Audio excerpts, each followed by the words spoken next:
السلام علیکم ورحمۃ اللہ وبرکاتہ۔ الحمد للہ رب العالمین والصلاة والسلام علی نبینا محمد وعلی آلہ وصحبہ اجمعین، اما بعد۔ اعوذ باللہ من الشیطان الرجیم، بسم اللہ الرحمن الرحیم۔ حامیم، تنزیل الکتاب من اللہ العزیز الحکیم۔ معزز ناظرین، ماں اور بہنوں، اب تک آپ نے پارہ نمبر 25 کا خلاصہ سنا۔ اب پارہ نمبر 26 کا خلاصہ انشاءاللہ ہم پیش کریں گے۔ اس میں 5 صورتیں ہیں: سورہ احقاف، سورہ محمد، سورہ فتح، سورہ قاف اور سورہ حجرات۔ پہلی سورہ سورہ احقاف۔ احقاف ایک بستی کا نام ہے، قوم عاد کی بستی۔ اس میں اللہ نے اس بستی کا ذکر کیا، اس لیے اس سورت کا نام احقاف رکھا گیا۔ یہ سورت نبوت کے 10ویں سال نازل ہوئی۔ یہ ایسا دور تھا نبی پر، صحابہ پر بہت مشکل ترین دور تھا کہ کفار مکہ نے بائیکاٹ کیا تھا 3 سال تک۔ غالباً لوگ، صحابہ، نبی بہت تڑپ گئے، ترس گئے۔ انہوں نے معاہدہ لکھ کر کعبۃ اللہ لٹکا دیا، کوئی ان سے تعلق نہ رکھے اور کوئی ان سے گفتگو نہ کرے۔ تو شعب ابی طالب، ایک مشہور گھاٹی ہے، اس میں جمع ہو گئے ابو طالب کی گھاٹی کے نام سے، تاکہ ایک دوسرے کی مدد ہو۔ 3 سال کے بعد یہ بائیکاٹ نامہ ختم ہوا۔ اس کے بعد مسلمانوں کے اوپر جو تکلیف تھی وہ ختم ہوئی۔ دوسری بات، اس تکلیف کے ساتھ فوراً ایک اور صدمہ نبی کو جو پہنچا، وہ آپ صلی اللہ علیہ وسلم کی بیوی حضرت خدیجہ رضی اللہ عنہا کا انتقال ہوا۔ نبی کو بڑی تکلیف ہوئی۔ اور تیسرا غم جو نبی کو، وہ اس کے بعد کیا ہے کہ ابو طالب کا انتقال۔ جب تک ابو طالب تھے انہوں نے نبی کا ساتھ دیا، ڈیفنس کیے، اور کسی کو ہمت نہ تھی ابو طالب کے رہتے ہوئے کہ نبی کچھ کرے۔ ایسے چاچا کا بھی انتقال ہو گیا۔ اس کے بعد نبی صلی اللہ علیہ وسلم نے کیا کیا، طائف کے پاس، طائف والوں نے نبی کریم صلی اللہ علیہ وسلم کو خون سے لہان کر دیا۔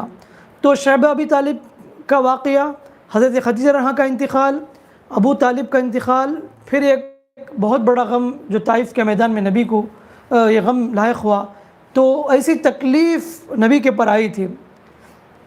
اور اس وقت اللہ کے نبی صلی اللہ علیہ وسلم طائف سے جب واپس لوٹے تو وادی نخلہ میں نبی نے فجر کی نماز پڑھی، تو اس وقت جنات کی ایک جماعت وہاں سے گزری۔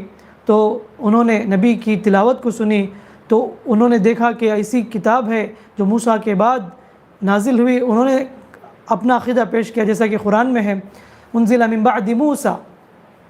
اور اس کے بعد ماشاءاللہ وہ لوگ اسلام قبول کیے اور داعی بن کر اپنے قوم میں جا کر لوگوں کو ڈرانے لگے۔ جنات اپنے قوم کو جا کے ڈرانے لگے کہ یا قومنا اجیبوا داعی اللہ، اے میرے قوم کے لوگوں، اللہ کے داعی کی لبیک کہو، اللہ تعالیٰ تمہیں عذاب علیم سے بچائے گا۔ جو نہیں قبول کرے گا اسلام کو، اللہ اسے دردناک عذاب چکائے گا۔ یہ سب اللہ تعالیٰ نے اس صورت میں ذکر فرمایا ہے۔ شروع میں اللہ تعالیٰ نے اس صورت کے شروع میں تخلیقات کا ذکر کیا کہ ما خلقنا السماوات والارض وما بینہما الا بالحق۔ آسمان زمین کو اللہ نے حق کے ساتھ بنایا اور ایک مقررہ وقت تک کے لیے، اور کافر کیا ہیں، اسے اعراض کر رہے ہیں۔ اے مشرکین، تمہارے جو شرکاء ہیں، کیا انہوں نے بھی کوئی چیز پیدا کی؟ ارونی ماذا خلقوا من الارض، کیا انہوں نے کوئی چیز پیدا کی؟ یا کہ یہ آسمان کی تخلیق میں کوئی پارٹنر ہی کیا؟ ذرا بتاؤ۔ تو گویا کہ یہ کچھ بھی نہیں کیے، کچھ بھی نہیں پیدا کیے، تو کیسے تم ان کی پوجا کر سکتے، عبادت کر سکتے ہو؟ عبادت تو رب کی کرنی چاہیے جو اللہ نے آسمان زمین کو بنایا۔ اور اس صورت میں جیسا کہ کہا گیا کہ قوم عاد کی تباہی کا منظر ہے کہ جب قوم عاد نے حضرت ہود علیہ السلام کا انکار کیا تو ان پر عذاب آیا۔ فلما رأوا عارضا مستقبل اودیتہم، تو اللہ نے کہا کہ جب ان کے اوپر عذاب کے بادل آئے تو انہوں نے کہا کہ یہ بارش برسانے والا بادل ہے، لیکن ریح فیہا عذاب علیم، اس میں خطرناک دردناک عذاب تھے جس نے ہر ایک کو تباہ کر دیا، برباد کر دیا۔ تو احقاف ایک بستی کا نام ہے جو اس صورت میں اس کا ذکر ہے۔ اور اس کے بعد اللہ تعالیٰ نے اس میں خاص کر کے والدین کی اہمیت بتائی۔ وَوَصَّيْنَا الْإِنسَانَ بِوَالِدَيْهِ إِحْسَانًا، ہم نے والدین کو وصیت کی، ہم نے انسان کو وصیت کی کہ والدین کے ساتھ حسن سلوک کریں۔ کیوں؟ حَمَلَتْهُ أُمُّهُ كُرْهًا وَوَضَعَتْهُ كُرْهًا، کہ اس کی ماں نے تکلیف جھیلتے ہوئے اس کو پیٹ میں رکھا اور تکلیف کے ساتھ اسے جنم دیا۔ باپ سے بڑھ کر ماں کا مقام ہے. کیوں؟ کیونکہ عورت 9 مہینے اپنے بچے کو پیٹ میں رکھتی ہے اور تکلیف سے جنم دیتی ہے. اسی لیے نبی نے 3 مرتبہ کہا کہ حسن سلوک کے مستحق کون ہیں؟ تو ماں، امک امک امک 3 مرتبہ کہا. 4تھی مرتبہ نبی نے کہا کہ تمہارے والد. بہرحال ماں باپ کا بڑا احسان ہے اور ان کا مقام ہے. ان سے دعائیں لیں. جن کے ماں باپ زندہ ہیں ان کی خدمت کر کے ان سے دعائیں لیں. جن کے والد انتقال کر چکے ہیں ان کے حق میں دعا کریں کہ اللہ ان کی مغفرت فرمائے، ان پر رحم فرمائے. جیسا کہ قرآن نے دعا سکھائی، رب ارحمہما کما ربیانی صغیرا، اللہ ان پر رحم کر جیسا کہ انہوں نے مجھے بچپن پر رحم کیا. سبحان اللہ، ماں کی قربانی کا کیا کہنا کہ وہ ماں ہے جو اپنے بچوں کی خاطر نیند کو قربان کرتی ہے، بھوک کو قربان کرتی ہے. اسی لیے ایک ماں اپنے بچے کے ساتھ پوری وفاداری کر سکتی ہے. بھائی دھوکہ دے سکتے ہیں، بہن دھوکہ دے سکتی ہے، رشتہ دار دھوکہ دے سکتے ہیں، پڑوس دھوکہ دے سکتے ہیں، لیکن ایک ماں اپنے بچے کو دھوکہ نہیں کر سکتی. اسے ہمیشہ اپنے بچے کی فکر ہوتی ہے کہ بچہ کہیں تکلیف میں تو نہیں. یہ اس کے اندر ہمیشہ دل میں تڑپ ہوا کرتی ہے، فکر ہوا کرتی ہے. اسی لیے والدین کی خدمت کریں، ان سے دعائیں لیا کریں، ان کے حق میں دعا کیا کریں. اور اللہ نے کہا کہ یہاں تک کہ جب انسان 40 سال کو پہنچ جاتا ہے، 40 سال میں انسان کا عقل بھی جوان ہو جاتا ہے. ایسے میں اللہ نے کہا کہ انسان 40 سال میں دعا کرتا ہے، جو کہ اللہ نے اس صورت میں ذکر کیا، رب اوزعنی ان اشکر نعمتک التی انعمت علی وعلی والدی. اے اللہ مجھے اس بات کی توفیق دے کہ میں تیرا شکر بجا لاؤں جو تو نے مجھ پر انعام کیا، میرے والدین پر تو نے انعام کیا. اے اللہ مجھے اس بات کی توفیق دے میں نیک عمل کروں جس سے تو راضی ہو جائے. اے اللہ میری اصلاح کر دے، میرے اولاد کی اصلاح کر دے. اے اللہ میں تجھ سے توبہ کرتا ہوں، میں مسلمانوں میں سے ہوں. کیا ہی بہترین دعا ہے جو اس صورت میں ہے. آیت نمبر 16 میں اللہ نے یہ دعا ذکر کیا ہے. اور اسی طرح جو والدین کے نافرمانی اس کی مثال بھی اللہ تعالیٰ نے اس صورت میں ذکر کیا. اس کے بعد ہے سورہ محمد. اس کا نام دوسرا نام قتال بھی ہے. ہجرت کرنے کے بعد بھی کفار مسلمانوں کو سکون سے جینے نہیں دیے، مسلمانوں کے خلاف پلاننگ کے سازش کیے. تو اللہ تعالیٰ نے حکم دیا مسلمانوں کو کہ تم ان کے خلاف قتال کر سکتے ہیں. تو میں نے کہا اس سے پہلے بھی اسلام کی جتنی جنگیں ہیں وہ ڈیفنس میں تھی. جنگ بدر، جنگ احد، جنگ خندق جو بھی ہو، کہ پہلے جو اٹیک کیے کافر، اس کے جوابی حملہ کیا مسلمانوں نے. تو یہ ڈیفنس رہی پوری جنگ اسلام کی. تو اللہ نے اس لیے یہاں پر حکم دیا کہ ان پر حملہ ہوا، مسلمانوں پر اپنے بچاؤ کے لیے مسلمانوں نے ان پر حملہ کیا. تو بتایا اس صورت میں الذین کفروا وصدوا عن سبیل اللہ اضل اعمالهم، جو لوگ کفر کیے، اللہ کے راستے سے روکے، اللہ ان کو برباد کرے گا، ان کے اعمال ضائع ہو جائیں گے. اور بتایا کہ اے لوگو تم اللہ کی مدد کرو گے، یعنی اللہ کے دین کی مدد کرو گے، اللہ تمہاری مدد فرمائے گا. اور اس صورت میں جنت کے مناظر بتائے کہ جنت کیا ہی بہترین ہے. نہریں جاری کیا اللہ نے جنت میں، ایسے پانی کی نہریں ہیں جو کبھی اس میں بدبو آنے والی چیز نہیں اس پانی میں.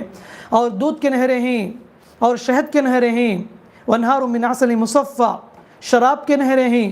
یہ سب جنتیوں کو نصیب ہوں گے، اللہ نے اس میں بتایا. اور بتایا آخر میں اے ایمان والو اللہ کی اطاعت کرو، رسول کی اطاعت کرو، اپنے اعمال کو برباد نہ کرو اور اللہ کے راستے میں خرچ کرو. اور کہا کہ تم میں سے کچھ بخیل ہیں، خرچ نہیں کرتے اللہ کے راستے میں. اللہ بے نیاز ہے واللہ الغنی، اللہ بے نیاز ہے، مالدار ہے. وانتم الفقراء، تم فقیر ہو. اور آخر میں بتایا اگر تم نہیں بدلو گے، تم کو ہٹا کر اللہ دوسری قوم کو لائے گا، وہ تمہاری طرح نہیں ہوگی، تم سے اچھی ہوگی قوم. یہ ذکر اللہ نے کیا. اس کے بعد سورہ فتح ہے. 6 ہجری کو رسول اللہ صلی اللہ علیہ وسلم نے خواب دیکھا کہ وہ احرام پہن کر عمرہ کر رہے ہیں اپنے صحابہ کے ساتھ، 1400 صحابہ کے ساتھ.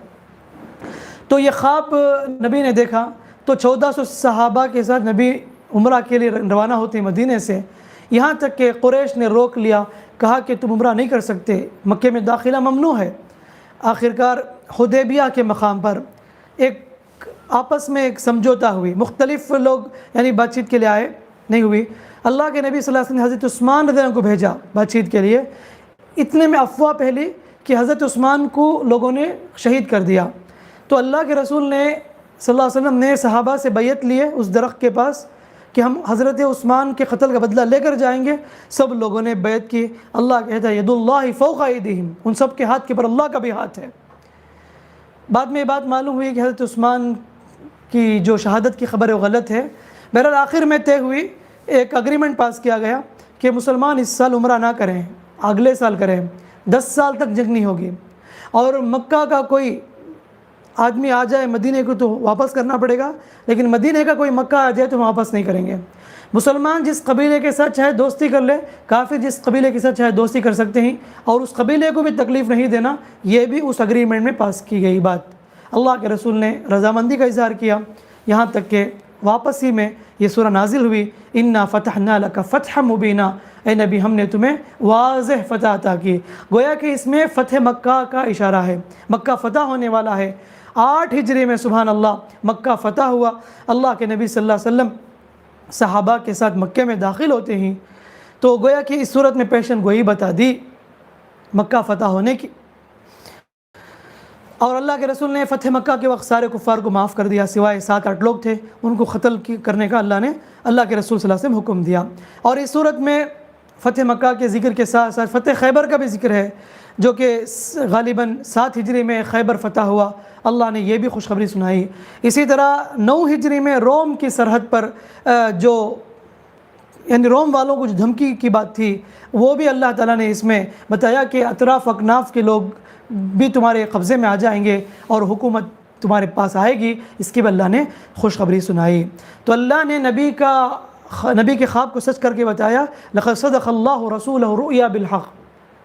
اللہ نے کہا کہ اللہ نے نبی کے خواب کو سچ کر کے بتایا کہ ضرور تم مسجد حرام میں داخل ہوگے امن کے ساتھ، کچھ لوگ حلق کریں گے، کچھ لوگ قصر کریں گے، یہ اللہ نے اس میں اشارہ دے دی سورہ فتح کے اندر۔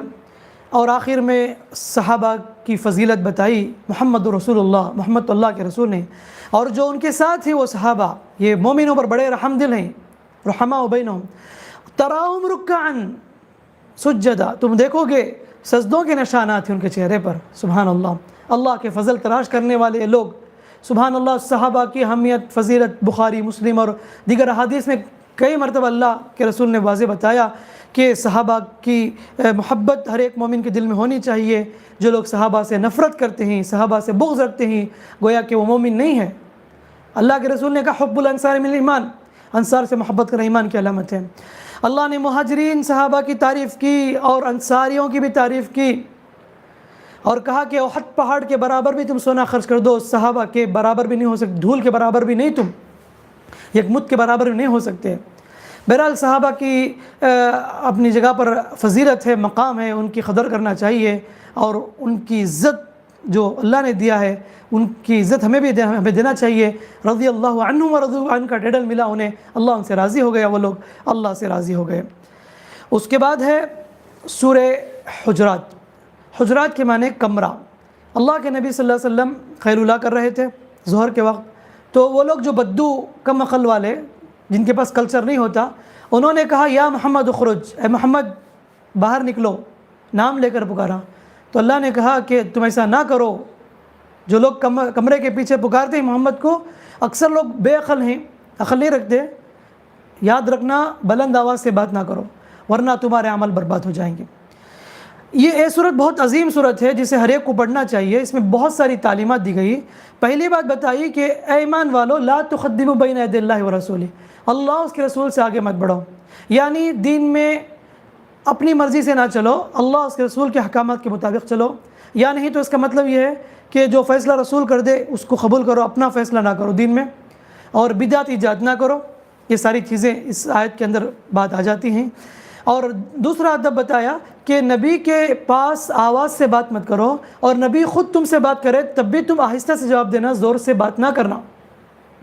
اور بتایا چوتھی بات، یا محمد کہہ کر نہ پکارو، نام سے نہ مت پکارو نبی کو، یہ بھی منع کیا۔ اور آپ کو بتاؤں کہ اللہ تعالیٰ نے کتنا نبی کا مقام بلند کیا ہے، سبحان اللہ۔ سارے نبیوں کو اللہ نے یا نوح، یا موسیٰ، یا ابراہیم نام لے کر پکارا، لیکن قرآن میں کہیں ایسا نہیں اللہ نے کہا یا محمد، نہیں، یا ایھا النبی کہا، کہیں یا رسول کہا۔ تو بہرحال یہ اللہ تعالیٰ نے نبی کی عزت بتائی، قرآن میں ان کا مرتبہ بتایا۔ اور اس صورت میں ایک بات ہے کہ کوئی بھی نیوز آئے، انفارمیشن آئے، پہلے تحقیق کر لیا کرو، پہلے اس چیز کو تحقیق کرو صحیح یا غلط ہے، ورنہ تو تمہیں شرمندگی اٹھانی پڑے گی۔ فیک نیوز نہ پھیلاؤ۔ آج کیا ہے، ہر کوئی واٹس ایپ میں، فیس بک میں، انسٹاگرام میں، ٹویٹر میں، جتنے بھی میڈیا ہیں اس میں بیکار چیزیں بھیجتے ہیں دین کے نام پر، نعوذ باللہ من ذالک، ایسی بیکار کی خبریں جس میں کوئی حقیقت نہیں ہوتی۔ فاسق و فاجر ہیں ایسے لوگ جو غلط خبروں کو پھیلاتے ہیں سوسائٹی میں، پہلے تحقیق کرنا چاہیے۔ نبی نے کہا کفا بالمرء کذبا، آدمی کے جھوٹا ہونے کے لیے کافی یہی ہے کہ وہ ہر سنی بات کو نقل کر دیں۔ کوئی بھی بات آئی واٹس ایپ میں فوراً شیئر کر دیے، بعد میں پتہ چلا ارے یہ غلط خبر ہے، بعد میں شرمندگی اٹھانی پڑتی ہے۔ ایسی بہت چیزیں شیئر کرتے ہیں، احتیاط کرو، خاص کر کے دین کے معاملے میں بہت احتیاط کرنا چاہیے۔ اور اس کے بعد اللہ نے بتایا اگر دو جماعت کے درمیان اختلاف ہے تو تیسرا شخص انٹرفیئر ہو کے ان میں صلح کرنا چاہیے۔ اور اس کے بعد اللہ نے سوسائٹی میں اصلاح کے لیے 6 باتیں بتائی۔ پہلی بات بتائی ایک دوسرے کا مذاق نہ اڑاؤ، اور بتایا تم تانا نہ دو کسی کو، اور تیسری بات کسی کو برے لقب سے نہ پکارو، چوتھی بات بدگمانی نہ کرو، اور غیبت نہ کرو، جاسوسی نہ کرو۔ یہ 6 باتیں اگر گھریلو زندگی میں، سوسائٹی میں اگر عمل کر لیا جائے، جتنے بھی برائیاں ہیں، بدگمانی، غیبت، چغل خوری، یہ ساری چیزیں ختم ہو جائیں گی۔ 6 باتوں کا اللہ نے یہاں پر ذکر کیا، جو 6 برائیاں سوسائٹی میں اکثر پائی جاتی ہیں، یہ اللہ نے ذکر کیا۔ اور آگے بتایا یہ قبیلے، یہ کنبے، یہ بستیاں کی تقسیم کیوں؟ یہ جسٹ انٹروڈکشن کے لیے ہے۔ اللہ کے نزدیک جو تم میں زیادہ تقوی والا ہے وہی عزت والا ہے، جس کا دل میں جتنا تقوی ہے وہ اللہ کے نزدیک اتنے عزت والا ہے۔ یہ اللہ کے پاس فارمولہ ہے۔ اس لیے عزت نہیں میرے پاس دولت ہے، میں بہت عالی شان بنگلہ رکھا ہوں، میں اللہ کے پاس عزت والا، ایسا نہیں ہے۔ ان اکرمکم عند اللہ اتقاکم، تقوی کی بنیاد پر اللہ کے نزدیک عزت و سربلندی ہے، یہ فارمولہ دے دیا گیا۔ اور آخر میں بتایا کہ تم اللہ کو دین نہ سکھاؤ، اللہ تعالیٰ ہی تمہیں دین سکھا رہا ہے، تم اپنے آپ کو بڑا مت سمجھو، دین تو سکھانے والی ذات اللہ تعالیٰ ہے، اللہ تمہیں دین سکھا رہا ہے۔ اس کے بعد اس بارے کے آخری سورت سورہ قاف ہے، سورہ قاف جس میں عقیدہ آخرت کو بتایا گیا کہ دوبارہ قیامت کے دن زندہ ہونا ہے، یہ بتائی اللہ نے۔ بتایا کہ تم مردہ زمین کو دیکھتے ہو سورہ قاف میں کہ زمین مردہ پڑی ہے، بارش ہوتی ہے تو زمین کیسے تازہ ہو جاتی ہے، جیسے اس مردہ زمین کو اللہ نے زندہ کیا ویسے تمہیں دوبارہ قیامت زندہ کرے گا۔ اللہ نے زمین کے ذریعے لوگوں کو مثال بیان کی، بلکہ کافر تعجب کرتے ہیں کہ انہی میں سے ڈرانے والا آیا ہے، اور کہتے تھے یہ تو عجیب چیز ہے، یہ تعجب تم کیوں کرتے ہو؟ نبی تو تمہارے قبیلے سے آیا ہے، تمہیں تو ایسی باتیں بتاتا ہے جو اللہ تعالیٰ کی طرف سے اتاری گئی وہی ہے۔ اور آگے بتایا کہ ہم انسان کے شہرک سے بھی زیادہ قریب ہیں، اور لکھنے والے دائیں اور بائیں جانب لکھ رہے ہیں تمہارے عمل کو، اور موت کی جو سختی تمہارے پاس حق کے ساتھ آئے گی، وجاء سکرۃ الموت بالحق، اور اس وقت کہا جائے گا یہی وہ دن ہے جس میں تو ڈرتا تھا، اب دیکھو سکرات تمہارے پاس آ گئی۔ اور آگے بتایا ہم قیامت دن کہیں گے جہنم کو کیا تو بھر گئی؟ تو جہنم کہے گی حل من مزید، کیا اور ہے، کیا مزید ہے، اللہ سے پوچھے گی۔ تو کتنی عجیب سوال ہے یہاں پر جہنم کی طرف سے، اسی لیے دعا کرے اللہم اجرنا من النار، اللہ ہمیں جہنم کی آگ سے بچا لے۔ 3 مرتبہ دعا پڑھنے کی تعلیم دی گئی، اللہم اجرنا من النار، اللہم اجرنا من النار، اللہم اجرنا من النار۔ اور اس کے بعد سورۃ ذاریات ہے، انشاءاللہ اس سورت کو ہم اگلے پارے کے ساتھ جوڑ کر بتائیں گے۔ بس ہم یہیں پر اپنی بات روکتے ہیں۔ اللہ سے دعا ہے کہ اللہ تعالیٰ مجھے اور آپ کو قرآن مجید کو پڑھنے، سمجھنے، اس پر غور کرنے کی توفیق دے، آمین۔ وآخر الدعوان الحمد للہ رب العالمین۔ السلام علیکم ورحمۃ اللہ وبرکاتہ۔